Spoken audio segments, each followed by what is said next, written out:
Hello everybody, today I'm going to be talking about Train Dreams, a new drama film that premiered at Sundance earlier this year. Unfortunately, I wasn't able to catch it.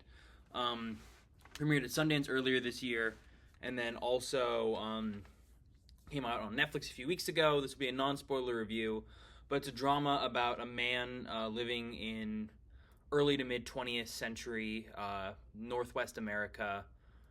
It's very, very interesting, non-spoiler review like I said, and without further ado, let's get into things. I don't have too many criticisms of this movie. It is definitely a very melancholic film. It's a film that can be quite upsetting at points, and that does make it a tough watch, especially kind of throughout the middle stretch of the movie, where you're just kind of frustrated with all the things that the film is throwing at you.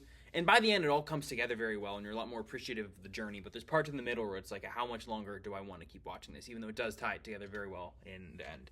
But speaking of tying it together well in the end, this movie is at the same time, it's an incredibly powerful drama about life and loss and the American dream and trying to kind of find meaning in life whenever you're kind of struggling to find your place in the world, and how is what I do affecting this world, or am I just someone just going through life and just dealing with what's given to me? Do I have a place here? It's got some really interesting themes. It's got a really interesting script with strong dialogue. It is all played masterfully by, of course, the lead, Joel Edgerton, who is phenomenal, one of the best performances of the year. Felicity Jones, Carrie Condon, William H. Macy, multiple other cast members. Phenomenal acting throughout. They do a really great job selling the emotion, the characters, and keeping you very interested and compelled. It actually ends up running pretty briskly. The movie's like about 100 minutes, and it works very, very well. Doesn't linger on most things too long, and I think that works very well.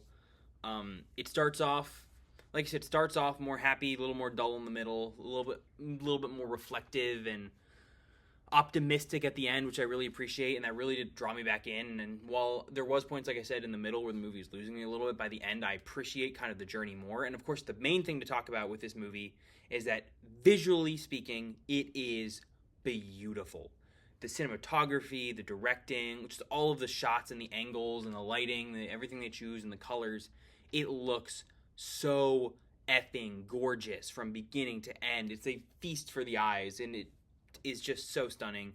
The music is also just phenomenal across the board. The movie does a great job establishing its atmosphere, its tone, whether in a good way or in a darker way, both with the cinematography and the music, and that's always very important for film. I think this film does it masterfully. So yeah, Train Dreams can be a tough watch at points, but overall, by the end, I really appreciated the journey due to phenomenal visuals, acting, music, and a really good message about just kind of figuring out who you are and what's your purpose here. Dealing with life and loss and the American dream in a way. Yeah, I would give Train Dreams, I know I've been giving out this score a lot, I'd give it a 9 out of 10. Really great year for movies. What can I say? I'm giving out great scores. It's been a great year for movies. But yeah, I hope you guys like the video. Coming up soon, about a week from now, a little less than a week from now, will be my review of Marty Supreme. End of this week, probably. My review of Marty Supreme. And then coming up next week is my 2025 ranked. And then following that, 2026 hype and Stranger Things and all that going into the new year. But I hope you guys like the video, and I'll see you all soon. Bye for now.